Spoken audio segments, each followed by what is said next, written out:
guys, another project na naman to na susurvey natin. Bagong construction is house ito dito sa Batangas. And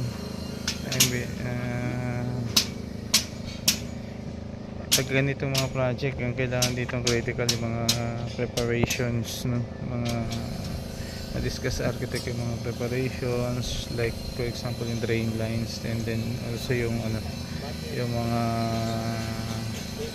outdoor unit locations. Yun yung mga kailangan makonsider. Tapos yung mga dadaanan ng piping, kasi yung kisame baka mamaya walang space. So sa ganitong situation pwede pa tayo makapaglagay ng mga slip, kasi kung makikita nyo na medyo maaraw, di ko makita so hindi pa nabubuhusan. So yung ibang part ng ng slab dito sa second floor, so pwede pa tayo maglagay ng mga sleeves sa mga beam.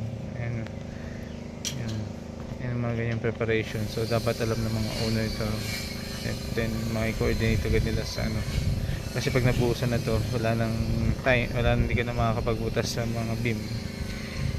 Kailangan mayroong space na ngayon dun sa